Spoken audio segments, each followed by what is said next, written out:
السلام عليكم ورحمة الله وبركاته. ازيكم عاملين ايه؟ يا رب تكونوا بألف خير.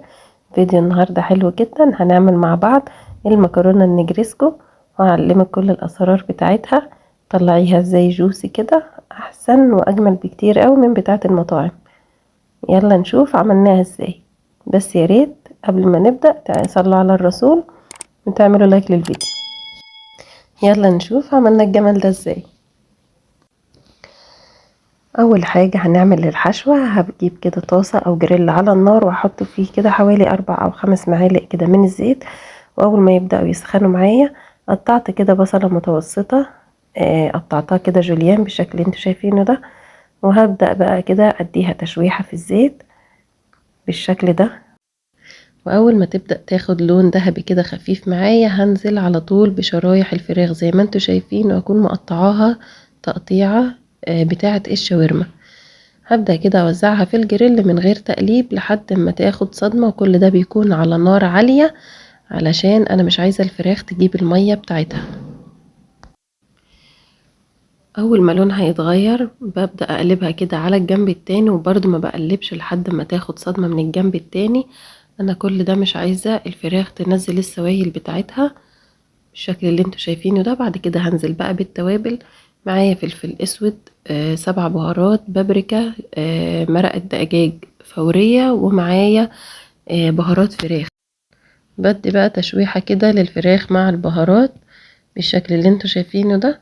وبعد كده هبدأ انزل بقى بالخضار اللي معايا كده فلفل رومي متقطع شرايح زي ما انتوا شايفين، ومعايا كمان فلفل الوان اصفر واحمر، وده انا كنت مفرزاه. لازم اخرجه من الفريزر على النار على طول، ما ينفعش تخرجيه وتسيبيه يفك.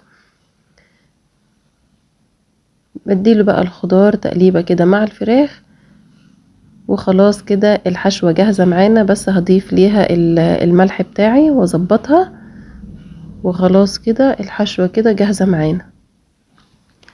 بعد كده هجيب معايا حلة على النار فيها مية بتغلي، وهضيف فيها كده معلقة صغيرة من الملح ورشة كده من الزيت.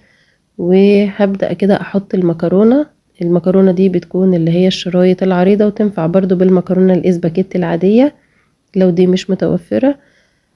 هبدأ كده انزلها في المية. انا هعملها شرايح زي ما هي، مش هكسرها خالص، هقلبها بس كده اول ما تنزل في المية عشان ما تلزقش في بعضها. وبعد كده هسيبها تغلي على النار حوالي 8 دقايق بالشكل اللي انتوا شايفينه ده. وده بيكون شكلها. هبدأ بقى كده انزلها في مصفى واديها شطفة كده بالمية علشان توقف عملية التسوية.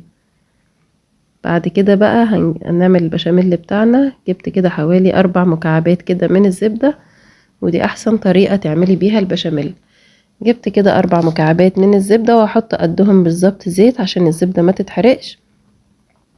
واول ما يبدأوا يسيحوا احط عليهم حوالي 5 معالق كده من الدقيق. ولازم الدقيق يكون بالقوام اللي انتوا شايفينه ده، ما ينفعش اسيبه يكون متكتل، يعني انا عايزاه يكون سايب كده مع الزبدة. بنزل بقى على البشاميل بتاعي كده بمكعب من المرقة الفورية بالشكل ده، وبديله تقليبة كده. وكده خلاص الدقيق بيكون استوى معايا. اول ما بيبدأ بيبقبق بالشكل ده يبقى كده الدقيق معايا استوى. هبدأ انزل عليه باللبن، واللبن يكون ساقع علشان البشاميل ما يكتلش معايا. لازم حاجة تكون سخنة وحاجة تكون ساقعة.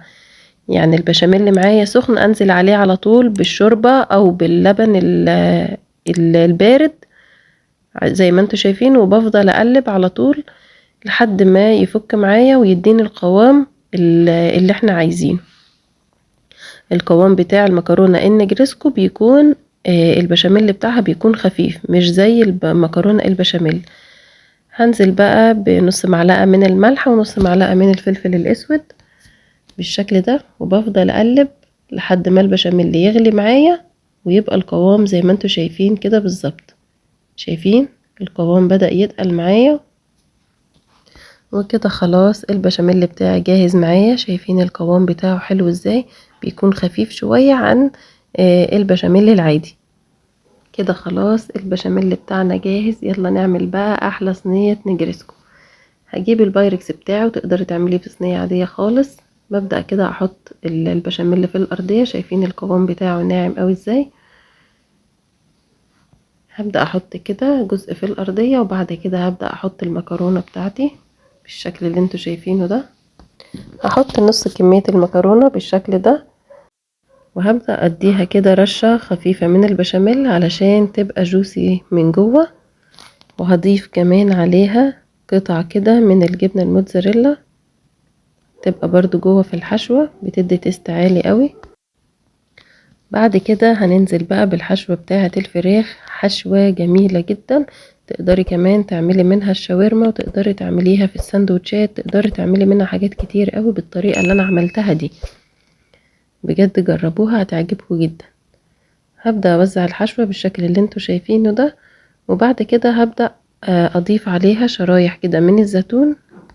وبعدين هبدأ اضيف بقى الجزء الباقي معايا من المكرونة بالشكل اللي انتوا شايفينه ده.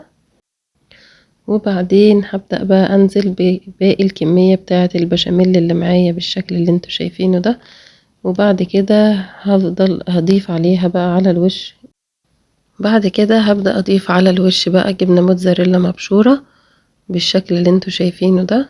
ولازم تكون واخدة كمية حلوة قوي من الجبنة الموتزاريلا على الوش علشان تدينا نتيجة كويسة. بكون في الوقت ده انا مشغلة الفرن على درجة حرارة 200. الفرن يكون شغال من فوق عادي ومن تحت. اول ما بتاخد وش بنخرجها على طول، وما بتاخدش وقت خالص، حوالي ربع ساعة وبتكون جاهزة معانا، وبتطلع بالجمال اللي انتوا شايفينه ده. وده شكلها بعد ما خرجت معانا من الفرن، حاجة كده ما شاء الله. صدقوني جربوا الطريقة دي هتعجبكم جدا. بتطلع طعمها حلو قوي قوي قوي، احسن من اللي بنشتريها جاهزة، ومعمولة طبعا بنظافة البيت. شايفين الجمال، والحشوة بتاعتها طعمها حلو قوي. جربوها وان شاء الله هتعجبكم. اتمنى تجربوها وتقولوا لي رأيكم ايه في الكومنتات. هستناكم تجربوها وتقولوا لي رأيكم ايه في الكومنتات. وكمان ما تنسوش تقولوا لي بتتابعوني منين. لو عجبكم الفيديو ما تنسوش تعملوا لايك واشتراك في القناة، وتفعلوا الجرس على الكل عشان يوصل لكم مني كل جديد. اشوفكم الفيديو الجاي بألف خير. مع السلامة.